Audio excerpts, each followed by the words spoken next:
Hyper tension டேவை முன்னிட்டு ஈரோடு ஆதி சத்யா ஹாஸ்பிட்டல்ல இருந்து கார்டியாலஜிஸ்ட் டாக்டர் ஆர் கோபிநாத் நம்ம கூட இருக்காங்க. Hi doctor. டாக்டர், ரத்த அழுத்தம் ஹார்ட் அட்டாக்க காஸ் பண்ணுமா? ஒரு ஹார்ட் அட்டாக் வரக்கூடிய முக்கியமான காரணம் ரத்த அழுத்தம் என்கிற பிளட் பிரஷரும் ஒரு முக்கியமான காரணமாகும். ரத்த அழுத்தம் இருக்கும் பொழுது இருதயம் மிகவும் கஷ்டப்பட்டு லெஃப்ட் வென்ட்ரிக்கிள் துடிக்கும். நாளடைவில் அது லெஃப்ட் வென்ட்ரிக்கிள் ஹைப்பர்ட்ரோஃபி என்கிற சதை பெரிதாகி அதனுடைய ரத்த தேவைப்படும் ரத்த தேவையும் ஆக்சிஜன் தேவையும் அதிகரிக்கிறது. நாளடைவில் மாரடைப்பு வர வாய்ப்பு இருக்கிறது. டாக்டர், ஏன் ஹை பிளட் பிரஷரை சைலண்ட் கில்லர்னு சொல்றாங்க? நிறைய பேருக்கு பிளட் பிரஷர் இருக்கிறதே தெரியவில்லை. பிளட் பிரஷர் ஒரு சிம்டம்ஸ் இருந்து வந்தா பரவாயில்ல, தெரிஞ்சுக்காமலே அவர்கள் டெஸ்ட் செய்து கண்டுபிடித்து மருந்து மாத்திரையை உட்கொள்வார்கள். ஆனால் அது நிறைய பேருக்கு 50% பேர்களுக்கு பிளட் பிரஷர் இருக்கிறதே தெரியவில்லை. அதனால் வரக்கூடிய மாரடைப்பு, ஸ்ட்ரோக் என்பது மிகவும் ஆபத்தாக, உயிருக்கு ஆபத்து விளையக்கூடிய வியாதியாக வருகின்றது. எனவேதான் அதை சைலண்ட் கில்லர் என்று சொல்கிறோம். டாக்டர், ஹை பிளட் பிரஷர் எப்படி ஹார்ட் டிசீசஸோட கனெக்ட் ஆகுது? ஐவிபி இருக்கும் பொழுது இருதயத்துக்கு செல்கின்ற ரத்த நாளங்கள் மெதுவாக அது சுருங்க ஆரம்பித்துவிடும். இருதயத்துக்கு செல்லக்கூடிய ரத்தம் குறைந்து விடுகிறது.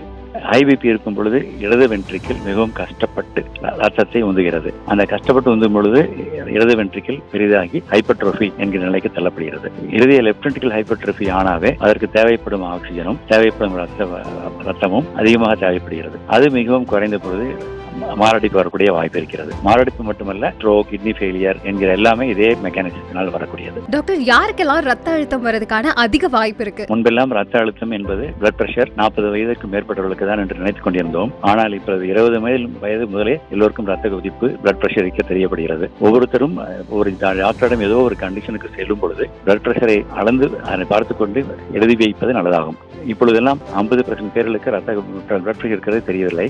50% பேருக்கு நாங்கள் பிளட் பிரஷர் இருக்கிறது என்று சொல்லுவர்கள் முழுவதுமாக அனைவரும் ட்ரீட்மெண்ட் எடுத்துக்கொள்வதில்லை. அதிலே பாதி பேர் தான் ட்ரீட்மெண்ட் எடுத்துக்கொள்கிறார்கள். அதிலும் பாதி பேர்களுக்கு தான் ரத்த அழுத்தம் 130 கீழ் 80 மில்லிமீட்டர் மெர்க்குரி என்கிற அளவிற்கு வருகிறது. டாக்டர், ஹார்ட் அட்டாக் வர்றதுக்கு கொலஸ்ட்ராலோட பங்களிப்பு என்ன? முக்கியமான ஒரு மாரடைப்பிற்கு கொலஸ்ட்ரால் அதிகமாக, டோட்டல் கொலஸ்ட்ரால், எல்டிஎல் கொலஸ்ட்ரால் இரண்டும் மிகவும் அதிகமாக இருக்கும் பொழுதும், ஹெச்டிஎல் என்ற நல்ல கொழுப்பு சத்து குறைவாக இருக்கும் பொழுதும் இருதயத்துக்கு செல்லும் ரத்த நாளங்கள் மட்டுமன்றி எல்லா ரத்த நாளங்களிலும் கொழுப்பு படிமானமாகிறது. இந்த கொழுப்பு படிமானம் ஆகும் பொழுது ரத்த நாளங்கள் சுருங்கி விடுகிறது. அதைத்தான் சினோசிஸ் என்று சொல்கிறோம்.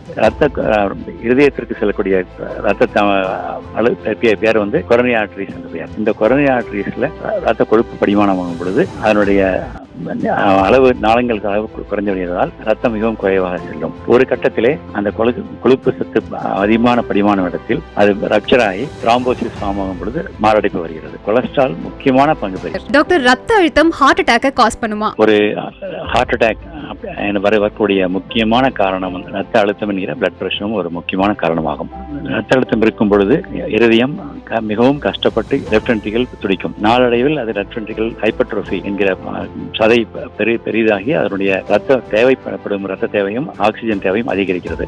நாளடைவில் மாரடைப்பு வர வாய்ப்பு இருக்கிறது. டாக்டர், ஏன் ஹை பிளட் பிரஷரை சைலண்ட் கில்லர்னு சொல்றாங்க? நிறைய பேருக்கு பிளட் பிரஷர் இருக்கிறதே தெரியவில்லை. பிளட் பிரஷர் ஒரு சிம்டம்ஸ் இருந்து வந்தா பரவாயில்ல, தெரிஞ்சுக்காமலே அவர்கள் டெஸ்ட் செய்து கண்டுபிடித்து மருந்து மாத்திரையை உட்கொள்வார்கள். ஆனால் அது நிறைய பேருக்கு 50% பேர்களுக்கு பிளட் பிரஷர் இருக்கிறதே தெரியவில்லை. அதனால் வரக்கூடிய மாரடைப்பு, ஸ்ட்ரோக் என்பது மிகவும் ஆபத்தாக, உயிருக்கு ஆபத்து விளையக்கூடிய வியாதியாக வருகின்றது. எனவேதான் அதை சைலண்ட் கில்லர் என்று சொல்கிறோம். டாக்டர், ஹை பிளட் பிரஷர் எப்படி ஹார்ட் டிசீசஸோட கனெக்ட் ஆகுது?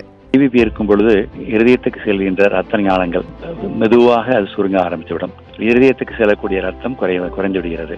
ஐவிபி இருக்கும் பொழுது இடது வென்ட்ரிக்கிள் மிகவும் கஷ்டப்பட்டு ரத்தத்தை உந்துகிறது. அந்த கஷ்டப்பட்டு உந்தும் பொழுது இடது வென்ட்ரிக்கிள் பெரிதாகி ஹைப்பர்ட்ரோஃபி என்கிற நிலைக்கு தள்ளப்படுகிறது. இருதய லெஃப்ட் வென்ட்ரிக்கிள் ஹைப்பர்ட்ரோஃபி ஆனாவே அதற்கு தேவைப்படும் ஆக்சிஜனும் தேவைப்படும் ரத்தமும் அதிகமாக தேவைப்படுகிறது. அது மிகவும் குறைந்த பொழுது மாரடைப்பு வரக்கூடிய வாய்ப்பு இருக்கிறது. மாரடைப்பு மட்டுமல்ல, ஸ்ட்ரோக், கிட்னி ஃபெயிலியர் என்கிற எல்லாமே இதே மெக்கானிசத்தினால் வரக்கூடியது. டாக்டர், யாருக்கெல்லாம் ரத்த அழுத்தம் வரதுக்கான அதிக வாய்ப்பு இருக்கு? முன்பெல்லாம் ரத்த அழுத்தம் என்பது பிளட் பிரஷர் 40 வயதுக்கு மேற்பட்டவர்களுக்கு தான் என்று நினைத்துக் கொண்டிருந்தோம். ஆனால் இப்போது 20 வயது முதலே எல்லோருக்கும் ரத்த கொதிப்பு, பிளட் பிரஷர் இருக்க தெரியப்படுகிறது. ஒவ்வொருத்தரும் ஒரு டாக்டரிடம் ஏதோ ஒரு கண்டிஷனுக்கு செல்லும் பொழுது பிளட் பிரஷரை அளந்து அதை பார்த்துக் கொண்டு எழுதி வைப்பது நல்லதாகும்.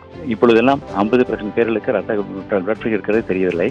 50% பேருக்கு நாங்கள் பிளட் பிரஷர் இருக்கிறது என்று சொல்லுவர்கள் முழுவதுமாக அனைவரும் ட்ரீட்மெண்ட் எடுத்துக்கொள்வதில்லை. அதிலே பாதி பேர் தான் ட்ரீட்மெண்ட் எடுத்துக்கொள்கிறார்கள். அதிலும் பாதி பேர்களுக்கு தான் ரத்த அழுத்தம் 130 கீழ் 80 மில்லிமீட்டர் அளவிற்கு வருகிறது. டாக்டர், ஹார்ட் அட்டாக் வர்றதுக்கு கொலஸ்ட்ராலோட பங்களிப்பு என்ன? முக்கியமான ஒரு மாரடைப்பு இருக்கு.